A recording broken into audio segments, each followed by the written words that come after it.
Congressman ako. Mr. Chair, is that only so far as the non-conformed investigating bodies are concerned? Mr. Chair, Your Honor, that is correct, sir. So it does not include those dismissed by the Philippine National Police That is correct, Mr. Chair. and the pleb? Correct, sir. Kasi ito po yung mga naging business sa kapulisan eh. So, it does not include those dismissed by the plebs and the different dismissing authorities of the Philippine National Police. That's correct, sir. So if we get that, or we get these numbers, mas malakas siguro. Ano po? Yes, sir. But anyway, since ako po lang acting chairman, pwede bang matanong kina Colonel Guevara at Colonel Major Quijano, anong kaso ang sinasabi ninyo na filed in court na? Sa ombudsman po, sir. Both criminal and administrative, sir. Who filed the cases? Same complainant with this na for girl Chinese, sir. Yung for Chinese, pero hindi yung one, subject of the search warrant. Yung apat na babae po, sir. Yes, Yes, sir. pero hindi ang not-file, yung sinubject nyo sa search warrant, si Boss Ling, kung tawagin ng driver siya, saka bodyguard, saka yung si Madam Morales. Hindi ko pa na-receive kasi, sir, yung address na informed by mail. Hindi ko lang masyadong alam yung detail. Yes, sir. So there's a case now, and may not the cases filed against you. As far as I can remember, sir, it was robbery, illegal detention. Same as to what is written in the resolution, sir, House resolution. House resolution. Yes, sir. That you filed, sir. Yeah. May I ask the Philippine National Police if they can direct, dito ba yung DIDM? Yes. Can you direct the CIDG to investigate the aspect of robbery extortion? Yes, sir. Because I do not know if you will agree with me that when the authorities file this case, there's no need for any complainant. Kasi sa arbitrary detention, kailangan may complainant. Unlawful arrest, kailangan may complainant. Yung grave coercion, kailangan may complainant because of the penalty. Now, in robbery extortion, there's a penalty na more than 6 years. And therefore, the authorities can file a complaint without any complainant. Would you agree with me? Yes, sir. We'll If you have doubts, you consult your legal yes, sir. service in the Yes, sir. Philippine National Police. But as far as this representation is concerned, kung po pwede lang, you direct the CIDG na imbestigahan yung robbery extortion. We will do that, sir. That's O, kasi yung nagreklamo naman sa kanila yung 4 na babae for robbery extortion. Pero may robbery extortion din doon sa Chinese na subject of the search warrant. Yes, sir. We will do that, sir. And can you please comply to this committee Yes, sir. of your actions taken Yes, sir. dito sa nangyari? No. Reminding Congressman ako that you have only 1 minute. Yeah, thank you. Kasi alas 3 na po at meron pa tayong session. Thank you, Mr. Chair. Okay.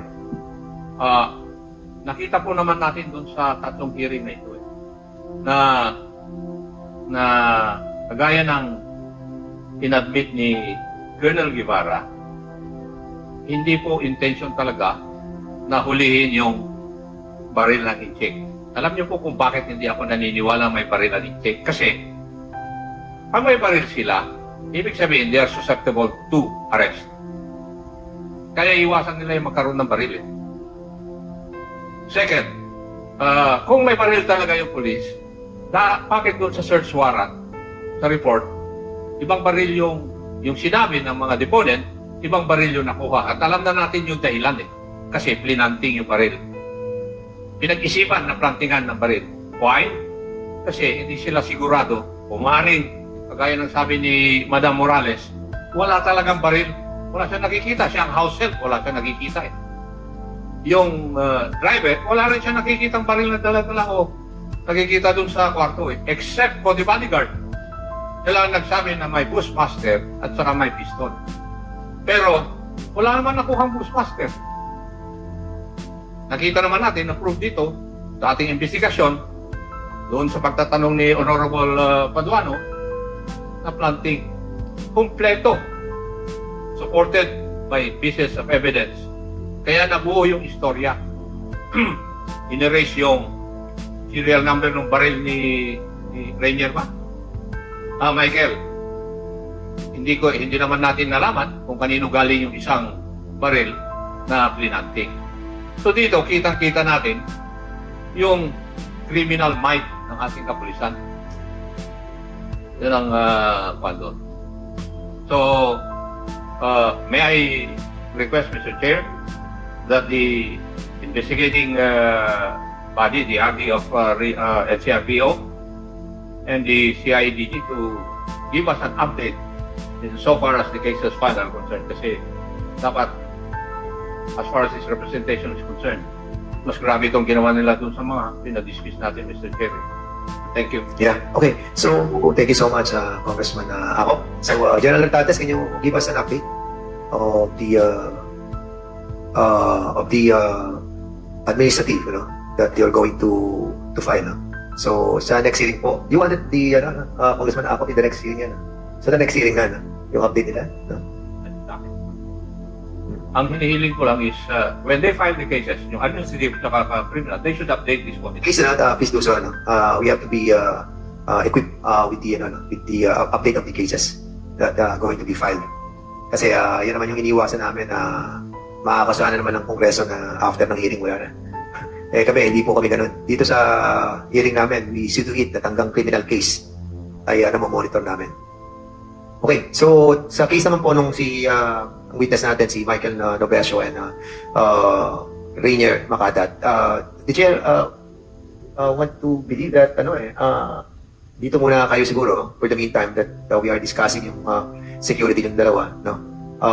I'm sure hindi lang naman mga pulis ang maaaring gumawa ng hindi maganda sa inyo, but also yung mga Chinese syndicate. Alam naman natin yung mga Chinese syndicate na tinamaan dito, hindi natin matatawaran yung kanilang ginagawa. And be assured that the Congress will be taking care of you to protect you, no? At siguro if you would agree, ay dito muna kayo sa premises ng House of Representatives. Anong masasabi po ninyo? Yes po, Your Honor. Mr. Chair, salamat po. Masi po kami rito. Okay, Rainier? Salamat po, Your Honor. Okay na po kami dito. And we are directing the COMSEC to direct the LSP to separate them from the others, no? As much as possible, malayo yung area. No? Okay, so after the adjournment or suspension of this hearing, the chair would like to order to advise the COMSEC to bring the PNP personnel to the premises of the detention facility of the House of Representatives. Okay, so for the meantime, motion to suspend the hearing. So, is there a motion for the suspension of the hearing? Yes, I hope that we suspend the hearing. there's a motion for the suspension of hearing. Duly seconded. Any objection? Hearing none. This hearing is now suspended.